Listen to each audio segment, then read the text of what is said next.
विगतका 4वटा पाटाहरूमा तपाईँहरूले सुन्नुभयो मेरो मनको त्यो आर्तनाद जुन हरेक रात उनकै यादमा आँसु बनेर बग्ने गर्छ।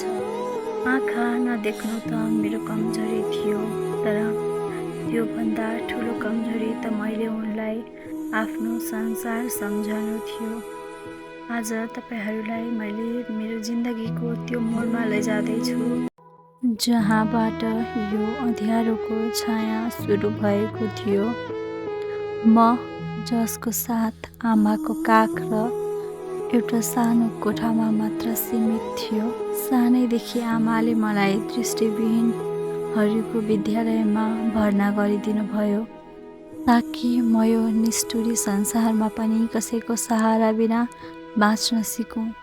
मेरो जिन्दगीमा उज्यालोको कुनै पनि परिभाषा थिएन जबसम्म मेरो जिन्दगीमा आएको थिएन।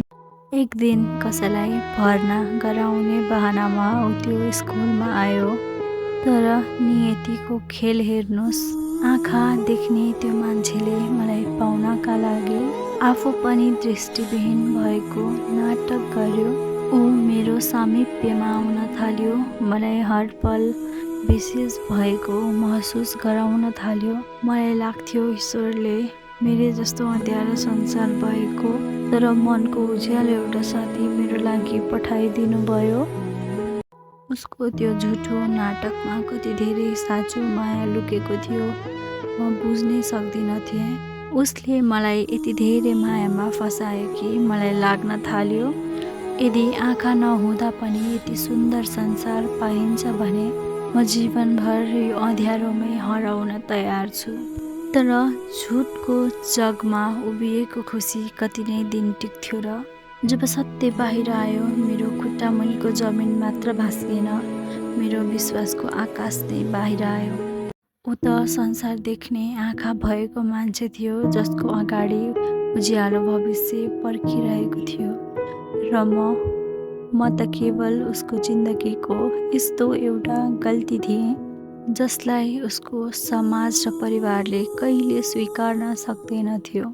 उसको परिवारको दबाब, मेरी आमाको आँसु र उसको उज्यालो भविष्यको अगाडि मेरो दृष्टिविहीन माया हार्न बाध्य भयो। म आफै उसको भलाइका लागि उसको जिन्दगीबाट नभनी सधैँका लागि टाढा हिँडे। आज उनीहरू हामीबाट अलग्गिएका छन्। मानिसहरू भन्छन् समयले हरेक घाउ निको पार्छ, तर यो अँध्यारो कोठामा बसेर जब म विगतलाई निहाल्छु मलाई लाग्छ उसले मलाई दिएको त्यो स्पर्श, यो आवाज र ती झुटा बाचाहरू आज पनि वरिपरि एउटा छाया बनेर घुमिरहेको छ। एउटा यस्तो छाया जुन उज्यालोमा त हराउँछ तर मेरो यो अँध्यारो जिन्दगीमा सधैँ मसँग रहन्छ।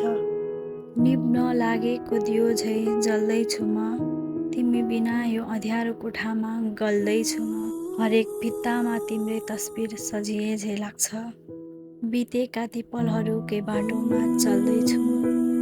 आँखामा आँसु भए नि ओठमा मुस्कान राख्छु, तिम्रै सम्झनालाई शक्ति बनाई बदल्दैछु म।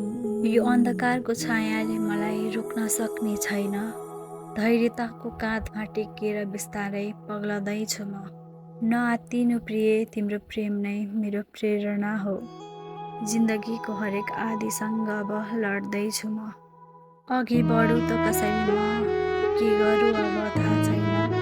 तिम्रो यादमा यसरी म कहिलेसम्म मरु थाहा छैन। सोध्छन् यी कोठाका भित्ताले तिम्रो ठेगाना मलाई, आफै हराएकी छु त्यहाँ आफ्नो फेद टुप्पो थाहा छैन।